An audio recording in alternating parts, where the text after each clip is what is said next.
जनपद ललितपुर के ब्लॉक मेहरौनी अंतर्गत गांव धुरबारा में और जी राजेश द्विवेदी, ग्राम प्रधान बुधनी मड़ावरा, मजरा धुरबारा थी।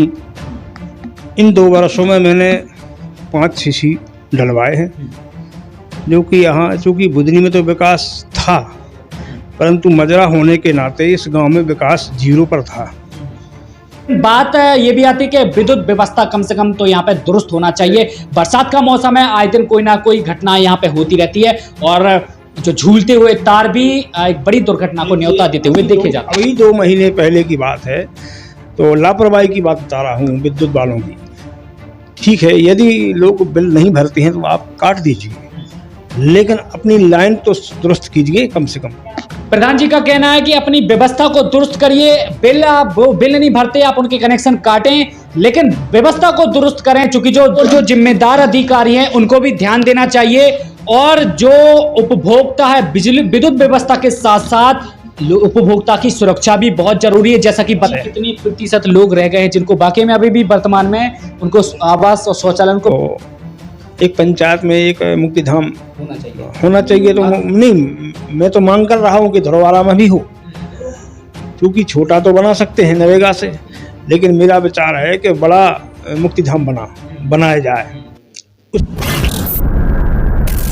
नमस्कार, स्वागत है आपका। और आज हम पहुंच चुके हैं जनपद ललितपुर के ब्लॉक मेहरौनी अंतर्गत गांव धुरबारा में, और यहां के भी हम तमाम हकीकत जानेंगे। क्या कुछ यहाँ पे वर्तमान स्थितियां देखी जा रही हैं, पहले क्या स्थितियां देखी जाती थी, और आगामी क्या कुछ यहाँ के नतीजे हो गए, वो भी हम जानेंगे। हमारे साथ ग्राम प्रधान जी मौजूद हैं, तो हम इनसे जानेंगे क्या कुछ अभी वर्तमान स्थितियां उन्होंने यहाँ पे गाँव की सूरत यहाँ पे बदलने का काम किया है, और आगे क्या कुछ इनका विकास रहेगा। जी भाई, स्वागत है। क्या नाम है? जी राजेश द्विवेदी, ग्राम प्रधान बुधनी मड़ावरा, मजरा धुरबारा। अगर हम अभी बात करें वर्तमान स्थितियों की, सरकार तमाम प्रयास करे, सड़कों को मजबूत करने का काम करे, नालियां बनाने का काम कर रही हैं, तो पानी व्यवस्था, पेयजल व्यवस्था की भी उचित व्यवस्था करने का लगातार काम कर रही हैं, स्वास्थ्य व्यवस्था हो गई, शिक्षा व्यवस्था हो गई, विद्युत व्यवस्था भी हो गई। तो अगर इन सब पे बात की जाए तो क्या कुछ आज वर्तमान स्थितियां जिस तरह सरकार दावे कर रही है, क्या कुछ जमीनी हकीकत देखी जा रही है? पहले अगर हम सड़कों की बात कर लें, सीसी रोड निर्माणों को लेकर। जी देखिए, विगत 2 वर्ष हुए हैं, तो विगत 2 वर्ष के पहले कुछ स्थितियां खराब थीं। इन 2 वर्षों में मैंने 5 सीसी डलवाए हैं, जो कि यहाँ चूँकि बुधनी में तो विकास था, परंतु मजरा होने के नाते इस गांव में विकास 0 पर था। तो मैंने अपना ध्यान केंद्रित किया कि जहाँ ज़्यादा आवश्यकता है उस जगह पर प्राथमिकता दी जाए। जैसे मान लीजिए सीसी और सड़कों के बारे में आप पूछ रहे हैं, तो सबसे पहले मैंने एक रोड डलवाया, जहाँ लोगों को जाने के लिए बड़ी दिक्कत पड़ती थी। कीचड़ से जाना पड़ता था लोगों को, और बाहर नहीं निकल पाते थे। जैसे मान लीजिए बरसात के बाद जो फसल कटती है, तो उस टाइम पे यदि पानी बरस गया तो उस जगह पर कोई भी वाहन नहीं पहुंच पाता था। बड़ी दिक्कत से घूम करके लोगों को ट्रैक्टर आदि से अपने खेती का काम करना पड़ता था, बहुत दिक्कत आती थी।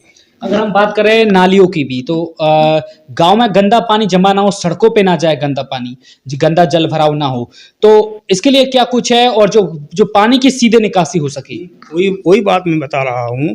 तो दिक्कत थी लोगों को, तो पहले सबसे सर्वप्रथम मैंने उसी जगह पर मिट्टी डलवाई, और उसके बाद उस पर मुरम डलवाई। एक सेक्टर मतलब चक्रोड डलवाया, लगभग 500 मीटर का। 2021 में ही पहले सत्र में पहला काम वही हुआ। और जो पानी यहाँ से लगभग आधे से ज़्यादा गांव का पानी जो जाता था, बहता था, उसी जगह पर इकट्ठा होता था। तो मैंने उसके लिए 181 मीटर की नाली बनवाई, ताकि वहाँ की रास्ता चालू हो गई। फिर गांव की जो छोटी छोटी गलियाँ थीं, उन पर भी जो है सीसी डलवाए, जो कि 5 सीसी हो चुके हैं। अब एक हरिजन बस्ती में पानी की समस्या है नाली की, जो पहले पूर्व पंचायत में, मान लो पिछली पंचायत में जो एक नाली बनाई गई थी, वो उसमें ज़्यादा गहराई होने के वजह से उसके पानी का निकास नहीं हो पा रहा है। तब अगर हम ये जल व्यवस्था की बात कर लें तो नाली की मैं बात बता रहा हूँ, तो मैंने दूसरी जो है उसमें तो मैंने टच नहीं किया, क्योंकि 5 साल से तक जो है दूसरी काम को टच नहीं किया जा सकता।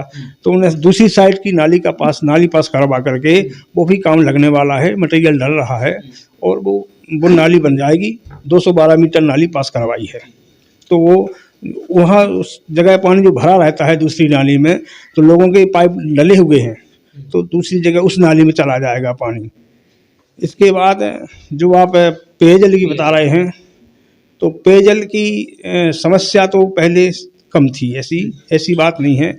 यहाँ पहले से हैंडपम्प लगे हुए थे, लेकिन फिर भी कुछ जगहों पर हैंडपम्प नष्ट हो गए थे, मिट गए थे या अतिक्रमण हो गया था, उनको फिर से मैंने रीबोर कराए हैं। तो अपनी 2 साल की पीरियड में मैंने 8 रीबोर कराए हैं और पेयजल की समुचित व्यवस्था ठीक है, चल रही है और इसमें कोई दिक्कत नहीं है। अगर हम राशन की बात कर लें, सरकार गरीब असहाय जो पात्रता की श्रेणी में आते हैं उनको निःशुल्क उपलब्ध राशन कराने का काम करे, सस्ते दामों में निःशुल्क भी उपलब्ध कराए। जी हाँ, तो वो क्या स्थिति अभी देखी जाए? वो राशन का भी सब जितने भी लोग हैं, गरीब मजदूर लोग, वो राशन से संतुष्ट हैं और राशन वितरण सही समय पर होता है।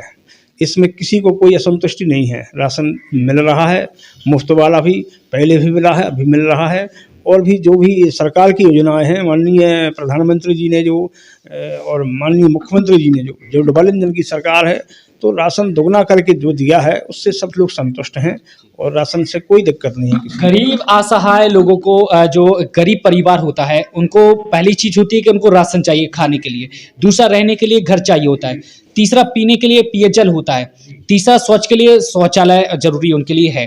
ठीक, अगर बात आती है शिक्षा की, स्वास्थ्य की, तो इन सब चीजों पर फिर बात आती है शिक्षा, और उसके बाद आती है सड़कों की भी बात आ जाती है।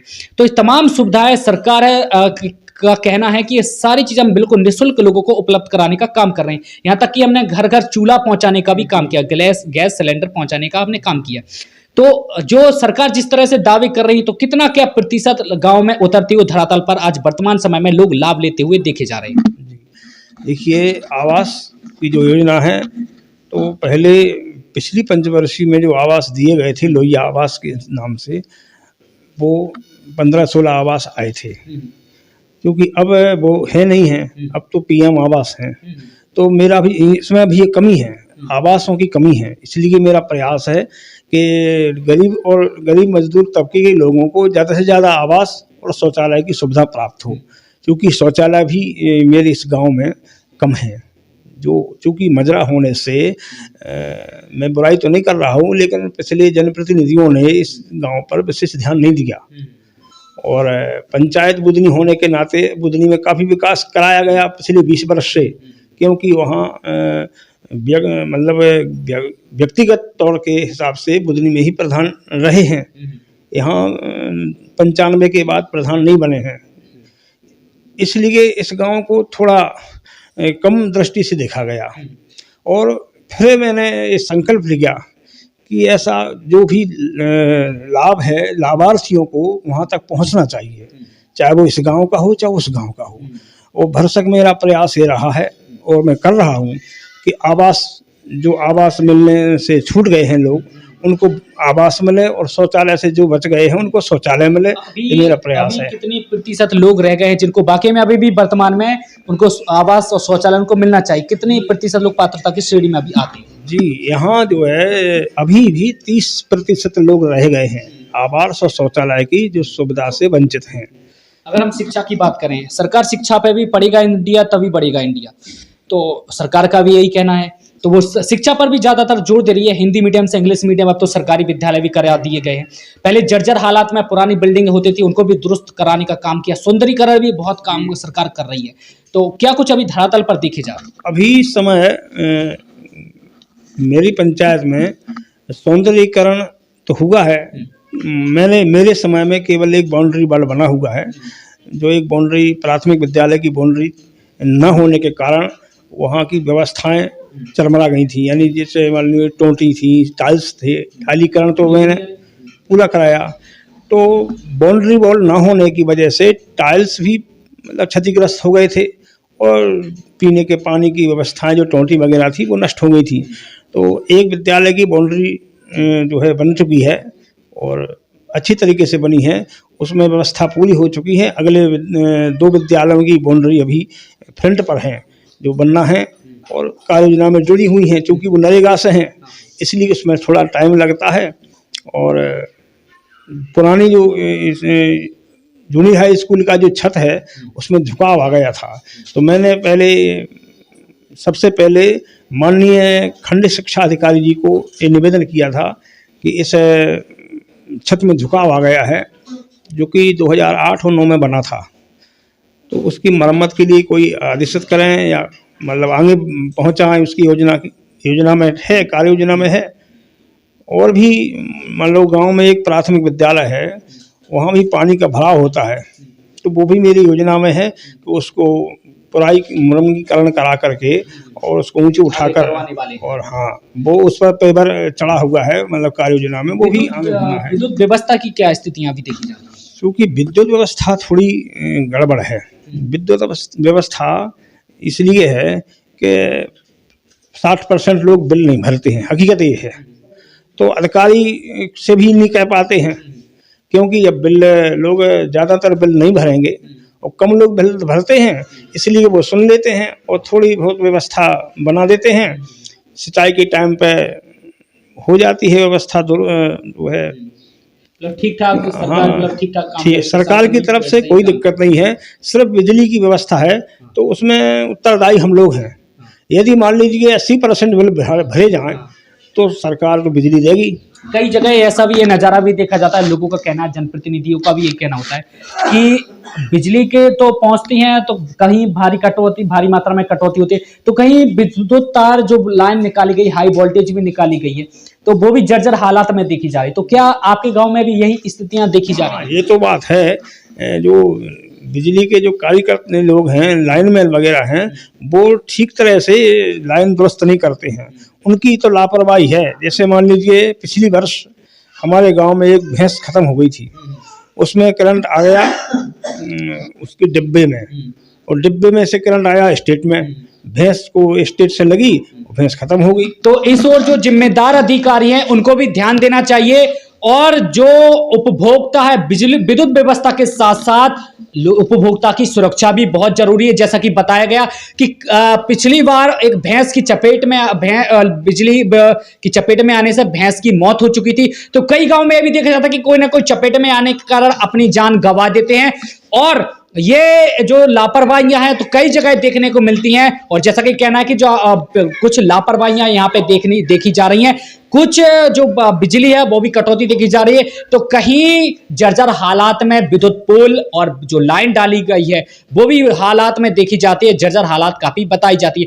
अगर इस ओर शायद अगर ध्यान दिया जाए, व्यवस्था पर भी ध्यान दिया जाए, तो जो बड़ी बड़ी दुर्घटनाओं को जो न्योता दे रही हैं तो शायद ये टल जाए। लेकिन होना हो, इसमें सुधार होने की आवश्यकता है, सुधार इसमें होना भी जरूरी है। अगर हम बात करें अभी स्वास्थ्य की, स्वास्थ्य पे क्या कुछ अभी व्यवस्था यहाँ पे? हाँ, स्वास्थ्य की तो व्यवस्था अभी यहाँ पर विशेष नहीं है, क्योंकि मातृ शिशु उप कल्याण केंद्र है बुधनी में, क्योंकि वो 3 ग्राम से आता है, धरवारा, बुधनी और गढ़ोली, 2 पंचायतें जुड़ी हुई हैं उसमें। अब यहाँ से नदी पड़ती है, हालांकि पुल का कार्य हो रहा है क्षेत्र पंचायत से, वो निर्माणाधीन है, मतलब लेंटर हो चुका है, बरसात जल्दी शुरू हो गई इसलिए वो नहीं हो पाया काम। तो आगे आने वाले समय में तो रास्ता बन जाएगी, क्योंकि रास्ता न होने के कारण से हम लोगों को प्राइवेट अस्पतालों में यहाँ से 4 किलोमीटर है जी। अगर हम बात करें, सरकार गांव में तालाब बनाने का भी काम करवा रही है, शमशान घाट का भी लगातार काम कर रही है, जहाँ पे जो व्यवस्थाएं नहीं है, तो वहाँ पे आपके गांव में क्या कुछ? जी, इस गांव में तो नहीं है, शमशान घाट बुधनी में बना हुआ है, तो एक पंचायत में एक मुक्ति धाम होना चाहिए। तो नहीं, मैं तो मांग कर रहा हूँ कि धरवारा में भी हो, क्योंकि छोटा तो बना सकते हैं नरेगा से, लेकिन मेरा विचार है कि बड़ा मुक्ति धाम बनाया जाए, उसके लिए बजट नहीं है। तो अगर कोशिश तो है कि माननीय DPRO साहब से में यदि वो बजट देते हैं, क्योंकि 25-26 लाख में मंजूर होता है, तो 25 लाख का अगर यदि वो बजट देते हैं तो बड़ा मुक्तिधाम बनाने का विचार है।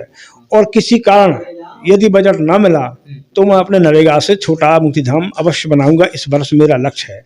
तो देख सकते हैं आप, जैसा कि प्रधान जी ने कहा कि जो गांव में जो समस्याएं कुछ देखी जा रही हैं, अगर वो शासन द्वारा अगर स्वीकृत नहीं होती है तो हम अपनी जो नीति है उनके द्वारा भी यहाँ पे काम करवाने का काम करेंगे। जैसे कि उन्होंने कहा कि हम साफ सफाई व्यवस्था पर भी हम ध्यान दे रहे हैं और जो स्वास्थ्य की व्यवस्था है उस पर भी उन्होंने अपने सुझाव रखे। राशन की क्या कुछ यहाँ पे स्थितियां देखी जा रही, जो पेयजल की व्यवस्था पर भी उन्होंने अपनी बात कही कि ऐसी कोई समस्या भी गांव में ज्यादातर बड़ी समस्या यहाँ पे नहीं देखी जा रही। लेकिन अगर विद्युत विभाग की अगर बात करें तो यहाँ पे कुछ समस्याएं यहाँ पर देखी जा रही हैं, जो कि कुछ गांव वालों की भी लापरवाहियां सामने आती हैं, जो कि बिल भी समय से नहीं यहाँ पे भरा जाता। लेकिन बात ये भी आती है कि विद्युत व्यवस्था कम से कम तो यहाँ पे दुरुस्त होना चाहिए। बरसात का मौसम है, आए दिन कोई ना कोई घटना यहाँ पे होती रहती है और जो झूलते हुए तार भी एक बड़ी दुर्घटना को न्योता देते हुए देखे जाते हैं। अभी 2 महीने पहले की बात है, तो लापरवाही की बात बता रहा हूँ विद्युत वालों की।